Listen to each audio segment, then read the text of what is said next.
बहुत गंभीर मसला चल रहा कि एक MLA वालों एक NRI की कोठी के उत्ते कब्जा किया गया कि फेक सिग्नेचर जिहड़े अमरजीत कौर दे परमजीत कौर दे और उहदी रिपोर्ट तक आ चुकी है। दो जिहड़े फोरेंसिक माहर ने उन्हां कोलों इन्हां ने रिपोर्ट जिहड़ी लई है।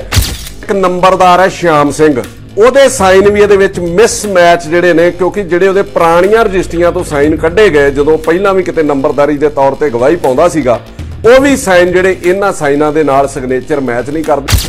ਪਿਛਲੇ ਕਾਫੀ ਦਿਨਾਂ ਤੋਂ ਆਮ ਆਦਮੀ ਪਾਰਟੀ ਦੀ ਵਿਧਾਇਕਾ ਸਰਬਜੀਤ ਕੌਰ ਮਾਣੂਕੇ ਦਾ ਕੋਠੀ ਨੂੰ ਲੈ ਕੇ ਕਾਫੀ ਜ਼ਿਆਦਾ ਰੌਲਾ ਚੱਲ ਰਿਹਾ ਹੈ। ਮਨਦੀਪ ਸਿੰਘ ਮੰਨਾ ਅੱਜ ਫੌਰਨ ਪਹੁੰਚੇ ਨੇ ਔਰ ਉਸ ਪਰਿਵਾਰ ਦੇ ਨਾਲ ਮੁਲਾਕਾਤ ਕੀਤੀ ਅਸਲ ਵਿੱਚ ਜਿਨ੍ਹਾਂ ਦੀ ਕੋਠੀ ਹੈ। पूरी गलबात जिहड़ी है मनदीप सिंह मन्ना ने उन्हां नाल कीती है। किस तरह कोठी जिहड़ी खाली हुई, कोरोना महामारी तो बाद माता जी नूं जदों अपने कोल बुलाया और उस तो बाद किस तरह होया, ये पूरी गलबात जिहड़ी मनदीप मन्ना ने उस परिवार दे नाल कीती है जिन्हां दी ये कोठी है। तुसीं सुन सकदे हो।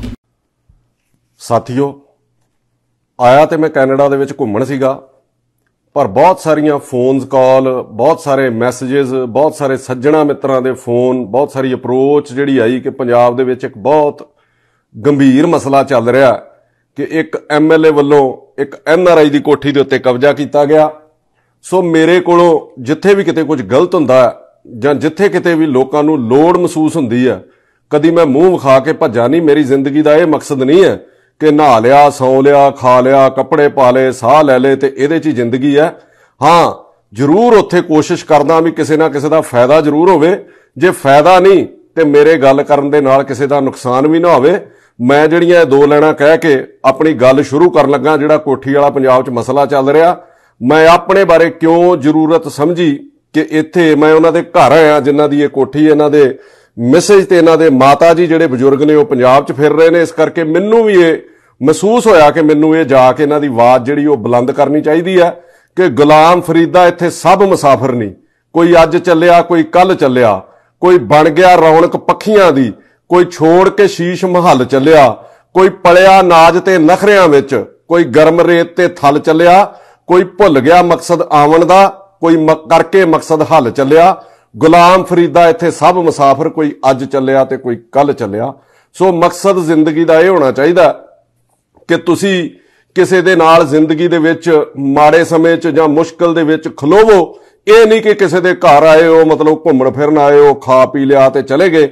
अज मैं इन्हां नूं कल आप फोन किया, मेरे किसी दोस्त ने नंबर दिता सीगा और इन्हां ने मैनूं अज इत्थे अपने घर बुलाया और मैं सारे पंजाब वालियां नाल सारे जिथे भी NRI ने जिथे भी इन्हां दे हमदर्द लोग ने जिहड़े NRIs दे उन्हां नाल सारी गल साझी करनी चाहुंदा कि मसला शुरू कित्थों होया। ये मई लास्ट की गल है।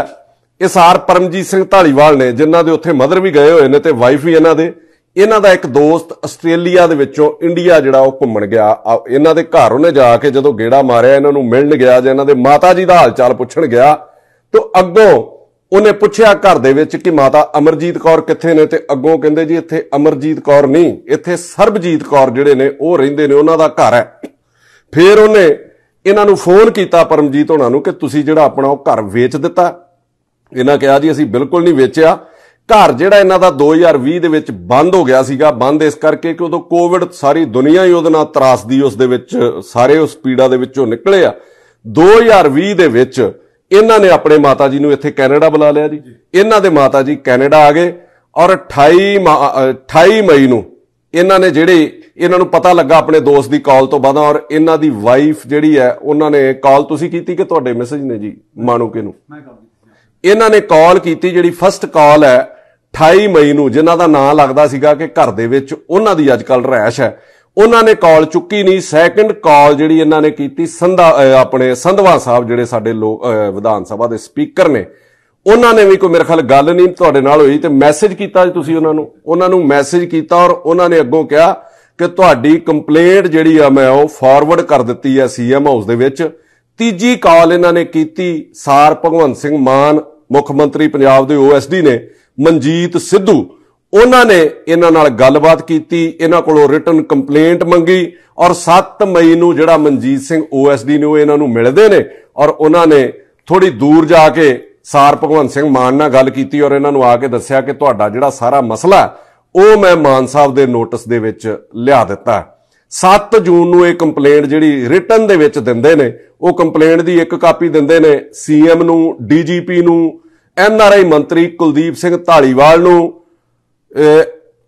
ਰਾਘਵ ਚੱਡਾ ਜਿਹੜੇ ਪੰਜਾਬ ਦੇ ਇੰਚਾਰਜ ਨੇ ਉਹਨਾਂ ਨੂੰ, ਕੇਜਰੀਵਾਲ ਹੋਣਾ ਨੂੰ, ਸੰਦੀਪ ਪਾਠਕ ਜਿਹੜੇ ਪੰਜਾਬ ਦੇ ਵਿੱਚ ਜਿਨ੍ਹਾਂ ਦਾ ਪੂਰਾ ਦਖਲ ਹੈ, ਉਹਨਾਂ ਸਾਰਿਆਂ ਨੂੰ ਇੱਕ ਇੱਕ ਕਾਪੀ ਇਹਨਾਂ ਜਿਹੜੀ ਫਾਰਵਰਡ ਕੀਤੀ ਹੈ।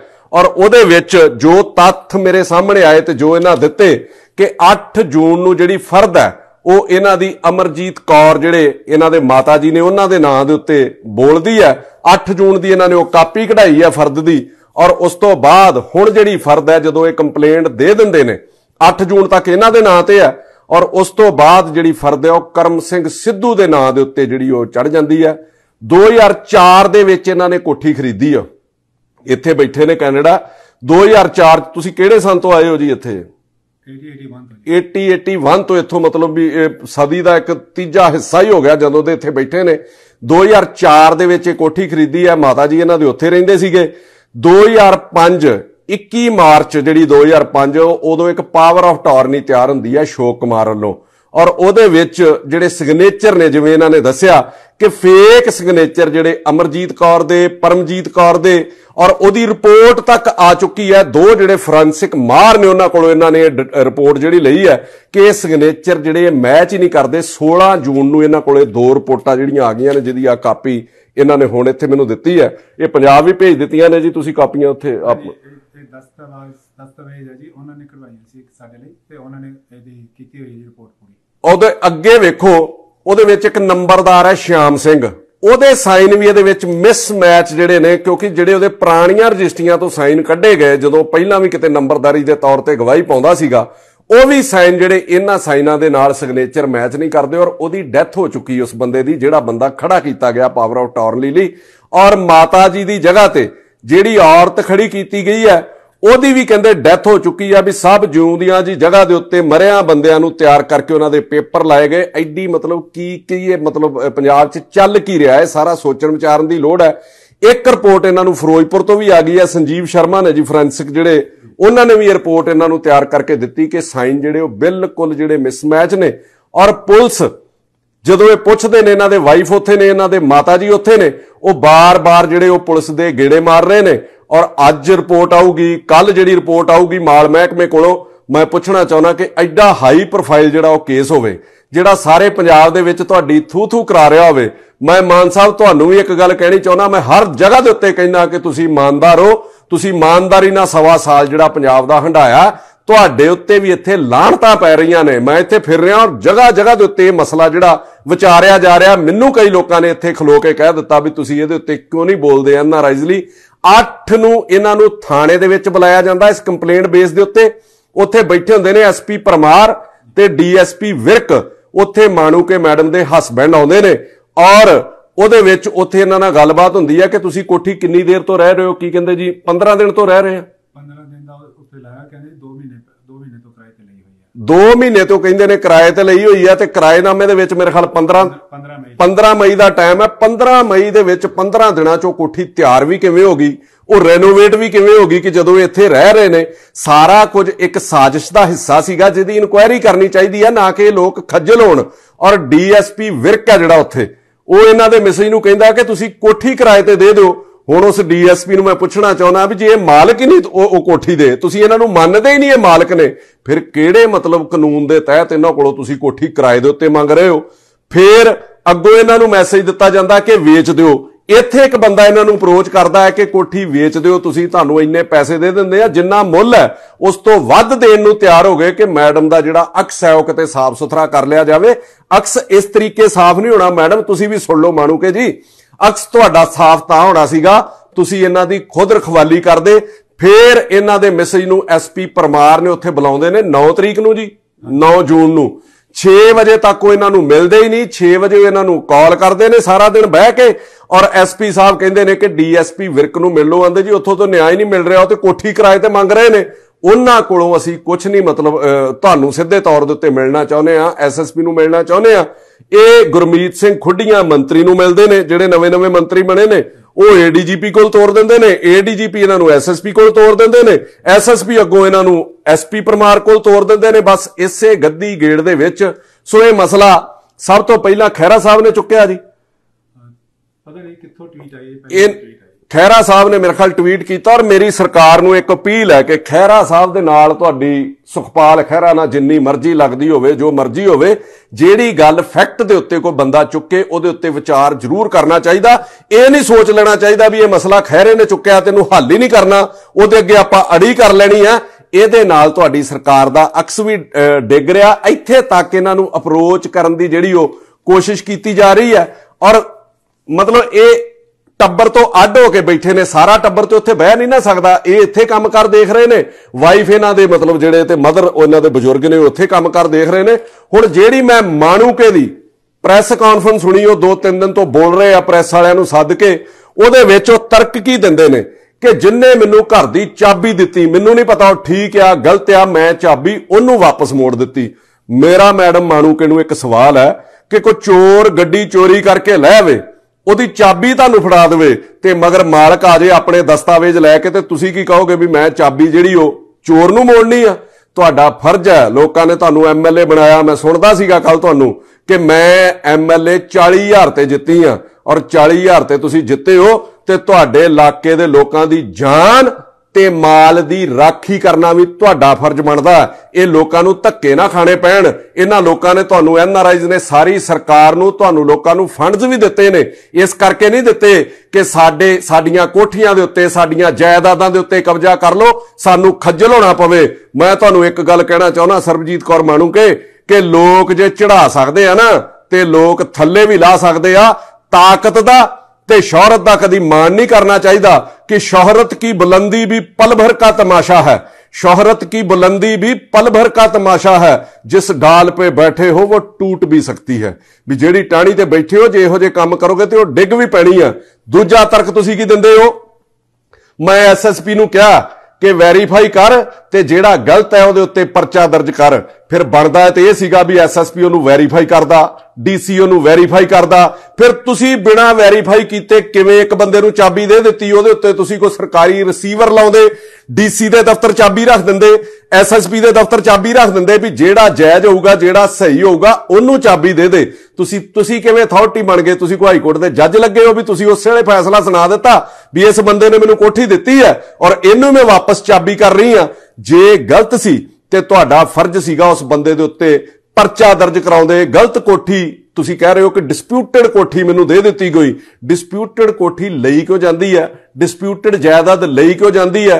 आम तौर ते पुराने लीडरां नूं मैं ते वेखदा रहा, मैं अकालीआं च भी रहा, मैं कांग्रेस नाल भी रहा।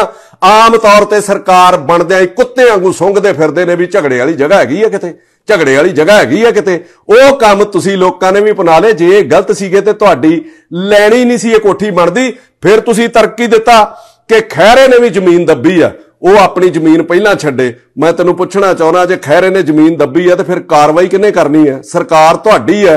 ਫਿਰ ਤੁਸੀਂ ਉਹਦੇ ਕੋਲ ਗੱਲਾਂ 'ਚ ਕਿਉਂ ਛਡਾਉਂਦੇ ਹੋ? ਫਿਰ ਉਹਦੇ ਉੱਤੇ ਕਾਰਵਾਈ ਕਿਉਂ ਨਹੀਂ ਕਰਦੇ?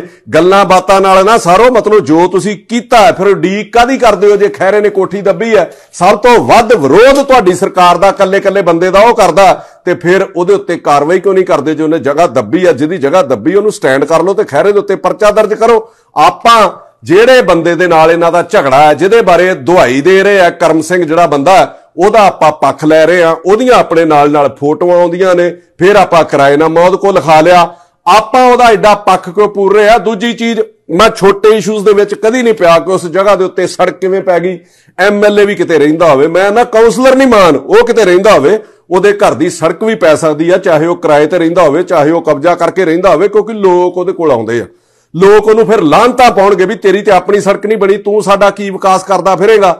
ਸੋ ਇਹਨਾਂ ਚੀਜ਼ਾਂ ਤੇ ਉੱਤੇ ਮੈਂ ਨਹੀਂ ਜਾਂਦਾ, ਪਰ ਜਿੱਥੇ ਤੁਸੀਂ ਗਲਤ ਹੋ, ਜਿੱਥੇ ਇਹਨਾਂ ਦੀ ਮਦਦ ਹੋਣੀ ਚਾਹੀਦੀ ਹੈ, ਕੱਲਾ ਕਾਗਜ਼ ਲੈ ਕੇ ਫਿਰ ਰਹੇ ਨੇ। ਸਰਕਾਰ ਸਾਰੀ ਤੁਹਾਡੇ ਪੱਖ 'ਚ ਖੜ ਗਈ, ਸਰਕਾਰ ਤੁਹਾਡੀ ਕਰਮ ਸਿੰਘ ਸਿੱਧੂ ਦੇ ਪੱਖ 'ਚ ਖੜ ਗਈ। ਜਿਸ ਬੰਦੇ ਨੇ ਪਾਵਰ ਆਫ ਅਟਾਰਨੀ ਬਣਾਈ, ਮੈਨੂੰ ਪਤਾ ਲੱਗਾ ਕਿ ਪਹਿਲਾਂ ਵੀ ਉੱਤੇ ਬਹੁਤ ਸਾਰੇ ਕੇਸਿਸ ਜਿਹੜੇ ਚੱਲਦੇ ਨੇ 420 ਨਾ ਕੋਰਟ ਦੇ ਵਿੱਚ ਚੱਲ ਰਹੇ ਨੇ ਜਾਂ ਪੁਲਿਸ ਥਾਣੇ ਦੇ ਵਿੱਚ ਨੇ, ਉਸ ਬੰਦੇ ਕੋਲੋਂ ਤੁਸੀਂ ਕੋਠੀ ਲਈ ਔਰ ਵਰਤ ਕੀ ਰਹੇ ਹੋ? ਨਾ ਕਿਹਦਾ ਵਰਤ ਰਹੇ ਹੋ ਕਿ ਦਲਿਤ ਸਮਾਜ ਕਰਕੇ ਮੈਨੂੰ ਜਿਹੜਾ ਇਹ ਧੱਕਾ ਮੇਰੇ ਨਾਲ ਹੋ ਰਿਹਾ, ਦਲਿਤਾਂ ਨੂੰ ਬਰਦਾਸ਼ਤ ਨਹੀਂ ਕਰਦੇ ਅਸੀਂ। ਮੈਂ ਤਾਂ ਕਦੀ ਕੋਈ ਫਰਕ ਨਹੀਂ ਸਮਝਦਾ ਵੀ ਦਲਿਤ ਕੌਣ ਹੈ, ਜੱਟ ਕੌਣ ਹੈ, ਰੋੜਾ ਕੌਣ ਹੈ। ਇਹਦੇ ਵਿੱਚ ਦਲਿਤ ਸਮਾਜ ਕਿੱਥੋਂ ਆ ਗਿਆ? ਮੈਂ ਤੁਹਾਨੂੰ ਇੱਕ ਸਵਾਲ ਕਰਦਾ ਮਾਣੂਕੇ ਜੀ, ਕਿ ਦਲਿਤ ਸਮਾਜ ਲਈ ਪਿਛਲੇ 5 ਸਾਲ ਵੀ ਤੁਸੀਂ ਮੰਤਰੀ MLA ਰਹੇ ਹੋ, 1.25 ਸਾਲ ਤੋਂ ਤੁਹਾਡੀ ਸਰਕਾਰ ਹੈ, ਕਿੰਨੀ ਕੁ ਦਲਿਤਾਂ ਲਈ ਤੁਸੀਂ ਆਵਾਜ਼ ਬੁਲੰਦ ਕੀਤੀ ਹੈ ਸਿਵਾਏ ਆਪਣੀ ਕੁਰਸੀ ਹਾਸਲ ਕਰਨ ਤੋਂ, ਸਿਵਾਏ ਦਲਿਤਾਂ ਦੇ ਨਾਂ ਦੇ ਉੱਤੇ ਮੰਤਰੀ ਬਣਨ ਤੋਂ?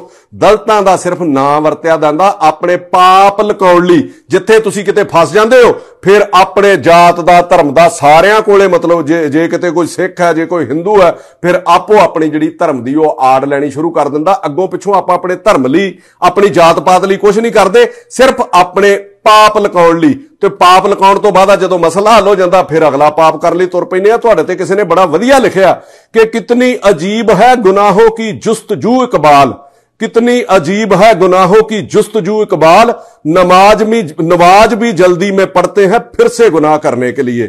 ਅੱਜ ਤੁਸੀਂ ਇਹਦੀ ਆੜ ਲੈ ਰਹੇ ਹੋ, ਫਿਰ ਬਾਜੋਗੇ, ਫਿਰ ਤੁਸੀਂ ਸਹੁੰ ਖਾਓ ਵੀ ਦਲਿਤਾਂ ਲਈ ਕੁਝ ਕਰੋਗੇ, ਆਪਣੇ ਸਮਾਜ ਲਈ ਕੁਝ ਕਰੋਗੇ। ਤੁਸੀਂ ਕਬਜ਼ਾ ਕੀਤਾ ਜਾਂ ਨਹੀਂ ਕੀਤਾ? ਇੱਕ ਸਿਆਣੇ ਪੋਲੀਟੀਸ਼ੀਅਨ ਦੇ ਤੌਰ ਤੇ ਤੁਹਾਡਾ ਫਰਜ਼ ਪਤਾ ਕੀ ਬਣਦਾ ਸੀਗਾ ਕਿ ਆਪ ਪਹਿਲ ਕਦਮੀ ਕਰਕੇ ਜਿਹਦਾ ਤੁਹਾਡੇ ਉੱਤੇ ਦੋਸ਼ ਲੱਗ ਗਿਆ ਇਹ ਮਸਲਾ ਤੁਹਾਨੂੰ ਖੁਦ ਅੱਗੇ ਆ ਕੇ ਹੱਲ ਕਰਾਉਣਾ ਚਾਹੀਦਾ ਸੀਗਾ। ਔਰ ਲੋਕਾਂ ਦੇ ਵਿੱਚ ਵੀ ਤੁਹਾਡੇ ਨੰਬਰ ਬਣਦੇ ਔਰ ਸ਼ਾਇਦ ਤੁਹਾਡੀ ਸਰਕਾਰ ਦੇ ਵਿੱਚ ਵੀ ਤੁਹਾਡੇ ਨੰਬਰ ਬਣਦੇ। ਜਿਹੜਾ ਤੁਸੀਂ ਗੱਡੀਆਂ ਜਾਂਦੇ ਜਾਂਦੇ ਰਹਿ ਗਏ, ਜਿਹੜੀ ਗੱਡੀ ਚੜ੍ਹ ਨਹੀਂ ਸਕੇ ਮੰਤਰੀ ਵਾਲੀ, ਸ਼ਾਇਦ ਉਹ ਤੁਹਾਨੂੰ ਮੰਤਰੀ ਦੀ ਕੁਰਸੀ ਜਿਹੜੀ ਉਹ ਵਾਪਸ ਮਿਲ ਜਾਂਦੀ। ਇਮੋਸ਼ਨਲ ਸਟੇਟਮੈਂਟ ਤੁਸੀਂ ਦੇ ਰਹੇ ਹੋ ਕਿ ਮੇਰੇ ਬੱਚਿਆਂ ਨੂੰ ਅਟੈਕ ਕੀਤਾ ਜਾ ਰਿਹਾ। ਮੈਂ ਪੁੱਛਣਾ ਚਾਹੁੰਦਾ, ਮੈਂ ਵੀ ਸਾਰਾ ਦਿਨ ਆ ਦੇਖਦਾ ਫੇਸਬੁੱਕ, ਸੋਸ਼ਲ ਮੀਡੀਆ, ਲੋਕ ਮੈਨੂੰ ਦੱਸਦੇ ਨੇ ਕਿੱਥੇ ਤੁਹਾਡੇ ਕਿਸੇ ਬੱਚੇ ਦਾ ਕਿਸੇ ਨੇ ਨਾਂ ਲਿਆ।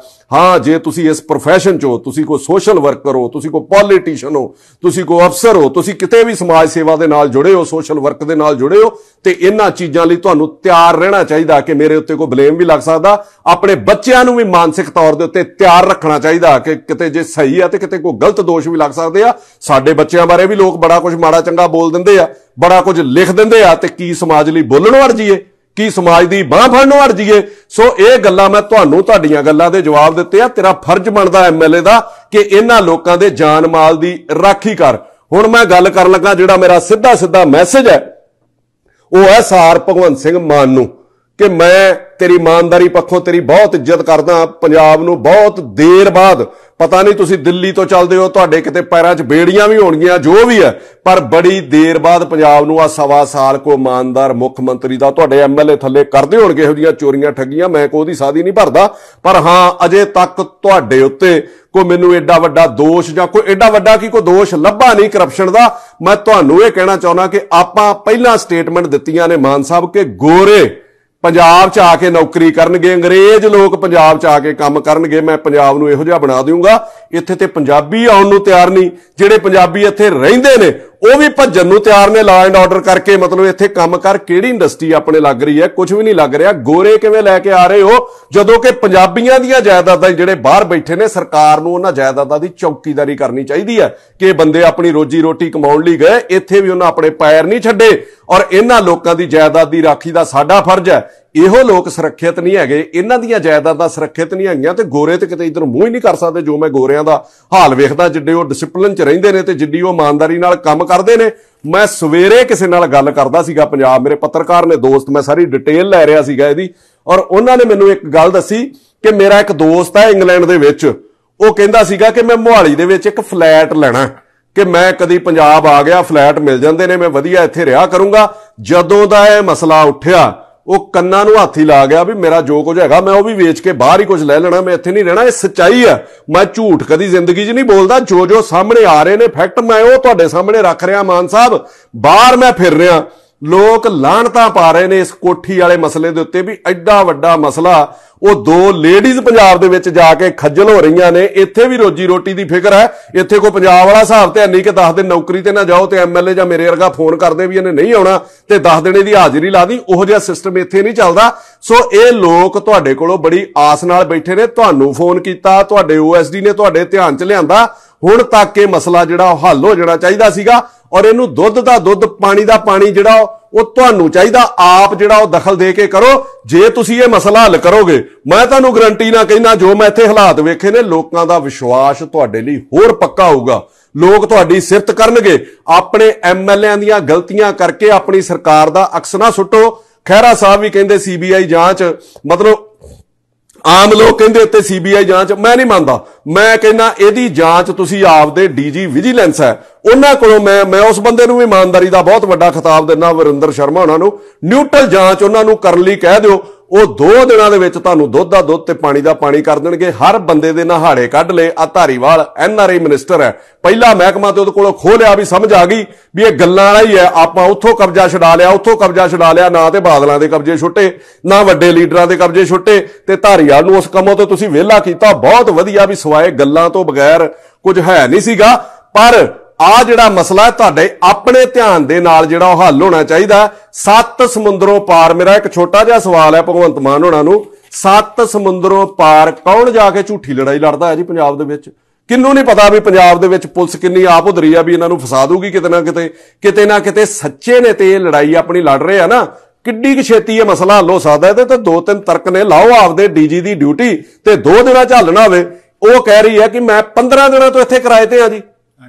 ਤੁਸੀਂ ਫੋਨ ਲੋਕੇਸ਼ਨ ਕਢਾ ਲਓ ਇਨਵੈਸਟੀਗੇਸ਼ਨ ਦੇ ਵਿੱਚ ਕਿ ਉਹਦੇ ਘਰ ਵਾਲੇ ਦੀ ਕਿੰਨੀ ਦੇਰ ਤੋਂ ਇਸ ਕੋਠੀ ਦੇ ਵਿੱਚ ਲੋਕੇਸ਼ਨ ਆ ਰਹੀ ਹੈ, ਉਹ ਬੀਬੀ ਦੀ ਇਸ ਕੋਠੀ ਦੇ ਵਿੱਚ ਕਿੰਨੀ ਦੇਰ ਤੋਂ ਲੋਕੇਸ਼ਨ ਆ ਰਹੀ ਹੈ, ਔਰ ਤੁਸੀਂ ਉਹਦਾ ਜਿਹੜਾ ਸਟਾਫ ਹੈ ਉਹਦੀ ਕਿੰਨੀ ਦੇਰ ਤੋਂ ਜਿਹੜੀ ਇੱਥੇ ਲੋਕੇਸ਼ਨ ਆ ਰਹੀ ਹੈ, ਤੇ ਦੁੱਧ ਦਾ ਦੁੱਧ ਪਾਣੀ ਦਾ ਪਾਣੀ ਹੋ ਜਾਣਾ ਵੀ ਉਹ ਬੀਬੀ ਕਿੰਨੀ ਦੇਰ ਤੋਂ ਰਹਿ ਰਹੀ ਹੈ। ਸੋ ਸੱਦੇ ਆਪਾਂ ਗੋਰਿਆਂ ਨੂੰ ਦਿੰਨੇ ਆ, ਪਰ ਇਹਨਾਂ ਲੋਕਾਂ ਦੀ ਬਾਂਹ ਹੀ ਫੜ ਲਈਏ ਜਿਹੜੇ ਇੱਥੇ ਗੋਰਿਆਂ ਕੋਲ ਆ ਕੇ ਆਪਣਾ ਕੰਮਕਾਰ ਕਰਦੇ ਨੇ। ਗੋਰੇ ਬਾਅਦ ਚੋਂ ਆਉਂਦੇ ਰਹਿਣਗੇ, ਪਹਿਲਾਂ ਆਪਾਂ ਇਹਨਾਂ ਦੀ ਬਾਂਹ ਤੇ ਫੜੀਏ। ਸੋ ਮੈਂ ਤੁਹਾਨੂੰ ਕਹੂੰਗਾ ਕਿ ਬੇਹਿਸਾਬ ਹਸਰ ਤੇ ਨਾ ਪਾਲੀਏ, बेहिसाब हसरते ना पालिए, जो मिला है उसी को संभालिए। आप इन्हां लोकां नूं ते संभालिए। सो मेरी तुहानूं रिक्वेस्ट है मान साहब, मैं को गरम बोल के 4 गालां कढ के सरकार नूं, मेरा तो कुछ नहीं जाना, इन्हां लोकां दा मैं मसला खराब नहीं करना चाहुंदा, मैं होर नहीं उलझाउणा चाहुंदा। मैं तुहानूं बड़ी निमरता दे नाल रिक्वेस्ट कर रहा कि इन्हां ने मैनूं भी बड़ी आस नाल सद्दिया और तुहाडे वल भी बड़ी आस दे नाल निगाह ला के गड्डे ने। ਲੱਖ ਇਹਨਾਂ ਦੇ ਮਨ ਦੇ ਵਿੱਚ 20 ਗੱਲਾਂ ਸੀ, ਪਰ ਇੱਕ ਗੱਲ ਇਹਨਾਂ ਵੀ ਐਡਮਿਟ ਕੀਤੀ ਹੈ ਕਿ ਹਾਂ ਯਾਰ ਸੀਐਮ ਦੇ ਉੱਤੇ ਦੋਸ਼ ਨਹੀਂ ਹੈਗਾ, ਕੋਈ ਇਮਾਨਦਾਰ ਹੈ। ਔਰ ਮੈਂ ਵੀ ਇਹਨਾਂ ਨੂੰ ਇੱਕ ਗੱਲ ਫਖਰ ਦੇ ਨਾਲ ਕਹੀ ਹੈ, ਤੇ ਸੋ ਫਖਰ ਇਹਨਾਂ ਦਾ ਬਣਿਆ ਵੀ ਰਹਿਣਾ ਚਾਹੀਦਾ ਕਿ ਜੇ ਤੁਹਾਡੀ ਕੋਠੀ ਕਿਸੇ ਪਿਛਲੀਆਂ ਸਰਕਾਰਾਂ ਦੇ ਐਮਐਲਏ ਨੇ ਦੱਬੀ ਹੁੰਦੀ, ਚਾਹੇ ਉਹ ਕਾਲੀ ਸੀਗਾ ਚਾਹੇ ਕਾਂਗਰਸੀ ਸੀਗਾ, ਤੇ ਹੋ ਸਕਦਾ ਉੱਥੇ ਤੁਹਾਡੀਆਂ ਜਨਾਨੀਆਂ ਤੇ ਵੀ ਪਰਚੇ ਹੋ ਜਾਂਦੇ। ਜੇ ਤੁਹਾਨੂੰ ਇਨਸਾਫ ਮਿਲ ਸਕਦਾ ਤੇ ਮੇਰੇ ਖਿਆਲ ਦੇ ਵਿੱਚ ਭਗਵੰਤ ਮਾਨ ਜਿਹੜਾ ਤੁਹਾਨੂੰ ਉਸ ਇਨਸਾਫ ਜ਼ਰੂਰ ਦੇਊਗਾ। ਪਰ ਅਖੀਰ ਦੇ ਵਿੱਚ ਮੈਂ ਤੁਹਾਨੂੰ ਫੇਰ ਇਹ ਕਹਿ ਕੇ ਬੇਨਤੀ ਕਰਨ ਲੱਗਾ ਕਿ ਤੱਕੜੀ 'ਚ ਤੋਲੋ, ਬਰਾਬਰ ਤੋਲਿਓ। ਇਹਨਾਂ ਦੇ ਨਾਲ ਜੇ ਧੱਕਾ ਹੋ ਰਿਹਾ ਤੇ ਜਿਹੜਾ ਵੀ ਅਫਸਰ ਉਹਦੇ ਵਿੱਚ ਇਨਵੋਲਵ ਹੈ, ਚਾਹੇ ਉਹ ਐਸਡੀਐਮ ਹੈ, ਚਾਹੇ ਉਹ ਤਹਿਸੀਲਦਾਰ ਹੈ, ਚਾਹੇ ਉਹ ਪਟਵਾਰੀ ਹੈ, ਚਾਹੇ ਉਹ ਪੁਲਿਸ ਵਾਲਾ ਜਿੰਨੇ ਇਹਨਾਂ ਦੀ ਸੁਣਵਾਈ ਨਹੀਂ ਕੀਤੀ ਐਮਐਲਏ ਦੇ ਪ੍ਰੈਸ਼ਰ ਦੇ ਵਿੱਚ ਆ ਕੇ, ਜਿੰਨੇ ਫਰਦਾਂ ਬਦਲੀਆਂ ਨੇ, ਉਹਨਾਂ ਦੇ ਉੱਤੇ 420 ਦਾ ਪਰਚਾ ਦਰਜ ਕਰੋ। ਜੇ ਤੁਸੀਂ ਨਹੀਂ ਕਰੋਗੇ ਤੇ ਮੈਂ ਇਹ ਕਹਿ ਕੇ ਤੁਹਾਨੂੰ ਸਮਾਪਤੀ ਕਰਨ ਲੱਗਾ ਕਿ लश्कर भी तुम्हारा है, लश्कर भी तुम्हारा है भगवंत मान जी, लश्कर भी तुम्हारा है, सरदार भी तुम्हारा है। तुम झूठ को सच लिख दो, अखबार भी तुम्हारा है। धन्यवाद जी।